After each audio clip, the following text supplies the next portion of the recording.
So Lavabit is a system that is an email service that was used by Edward Snowden because it encrypts the email. It's harder for the government to access it. And so the government didn't like that. And apparently behind the scenes for the last 6 weeks, they've been putting a tremendous amount of pressure on Lavabit. So their owner and operator, Ladar Levinson, put out this statement, which is actually a bit shocking. He said, "I have been forced to make a difficult decision to become complicit in the crimes against the American people or walk away from nearly 10 years of hard work by shutting down Lavabit. After significant soul searching, I have decided to suspend operations." At first, when he said crimes against the American people, I was confused. I'm like, are you referring to Edward Snowden and what he did? No. He means the spying. He means the spying on mass scale, and he's willing to shut down his entire business. So then he gets into a little bit more details. He can't tell us what happened because of the laws, as he explains, but he does say this: "I wish that I could legally share with you the events that led to my decision. I cannot. I feel you deserve to know what's going on. The First Amendment is supposed to guarantee me the freedom to speak out in situations like this. Unfortunately, Congress has passed laws that say otherwise." Now, he is going to go to court, and he's going to go to the circuit court to try to fight this, but obviously his lawyers have impressed upon him, do not say anything about the specifics in public, otherwise you will be declared an outlaw, and you might face the same fate as Snowden or Manning, etc. So he'll end up in an airport in Moscow. Yeah, well, I mean, he might well end up in a brig or on the run in some way, and this is how we oppress our people. And finally, he says, "This experience has taught me one very important lesson. Without congressional action or a strong judicial precedent, I would strongly recommend against anyone trusting their private data to a company with physical ties to the United States." Meaning they are forcing by law all of these companies, and he tried to fight it and apparently he couldn't, so he shut down his whole company just because he wouldn't go along. But obviously the companies that currently exist do go along. Mm-hmm. And he's saying if you put your private data there, they will give it to the government. Yeah. So enjoy complete, spying in on American citizens and every piece of data we put out there. And if somebody's willing to shut down their whole business for it, obviously they think it is significant amount of spying, and they just will not give. He won't give his users information over to the government. It's amazing. Yeah, clearly he's anti-American. I mean, the fact that he's not going to help out the government. More recently, another company called, a service called Silent Circle, which is similar in some ways, also shut down. Now, there are other more secure, more private email services, more secure and more private web browsers and things like that. I wonder if the dominoes are going to continue to fall and they're going to continue to put pressure on them, because I know that in the wake of the first round of allegations, when Edward Snowden first popped up, on Reddit, everywhere you looked, there was recommendations of what browsers to use, what mail clients to use. And what I would worry about if I was, a random internet user, is that a couple new ones will pop up in the near future, but they'll be government fronts. They'll be designed to make it look like it's secure, but in fact, they'll be directly funneling the information of the NSA. So there's another layer to this. First of all, Silent Circle is supposed to be one of the top encryption companies there is. They're only shutting down their email, Silent Mail, right? They still have the other parts of the service, but they're saying we just can't make the email secure. We know the government is coming. They say they haven't come for us yet, but we know they're coming. And then we have to give your information over to them. So we're just not going to do email, right? Yeah. So that's amazing. And then the second step of this is going to be, now these are like as Levinson explained here. He said if you have physical tie to the U.S. as a company, they can legally make you do this.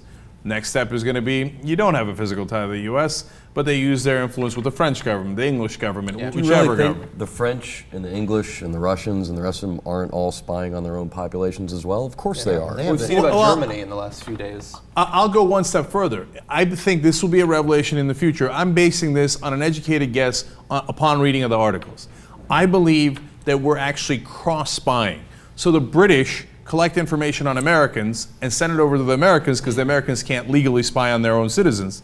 The Americans spy on the English and send it over to the English intelligence, and we've been doing this with at least the English and the French and probably more governments as well. And that's part of the reason why they were so gung-ho, the other governments were, to get Edward Snowden. Mm-hmm. So when they're like, oh no, Snowden's not flying over our airspace, okay, I don't care if the president of Bolivia's on it, no way. Could be. This is just as you say stuff like that, you realize whether that's true or not, that this story is in its infancy. You know, like this just happened. Like, I don't know however long this has been going on, which oddly enough, from all I've read, I don't even know. When did this start? I've seen some of the X-key score references going back to 2006, 2007.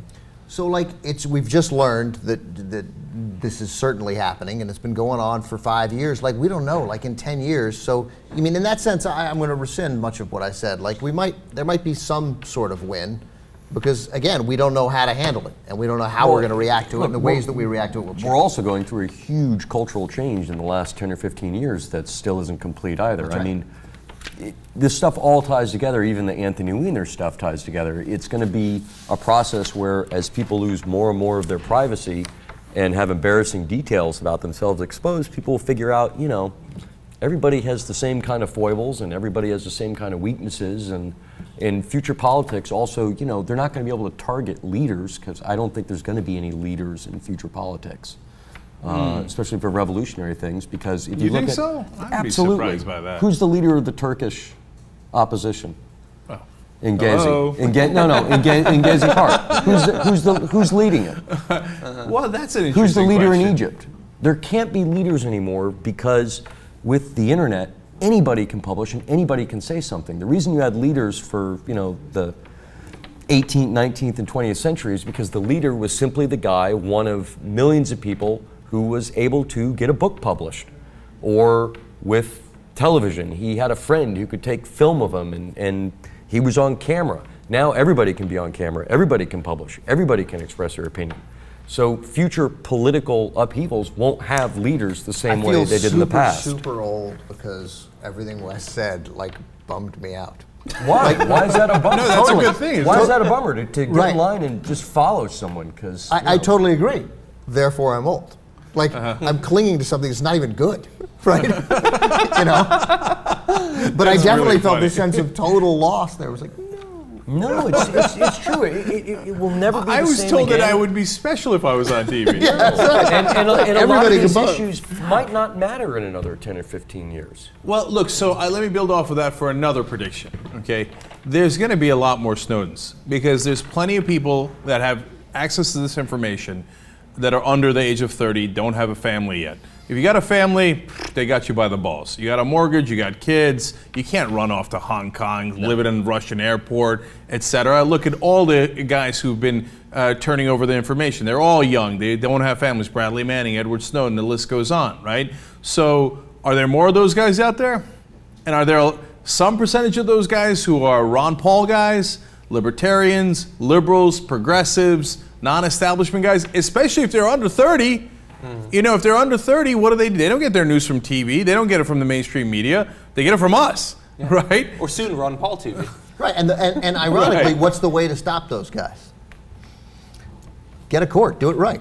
Yeah, Then no, they- that's then they- exactly it. then That's they what I won't thought you do were going it. to say. Right, That's yeah. exactly it. The only way you can stop the future Snowdens is if you actually have a government that represents the people, that does the right things, that's a decent government, so that you don't have to whistleblow on them. What's truly pathetic about the whole thing is that the only people who didn't know this was going on was the American people.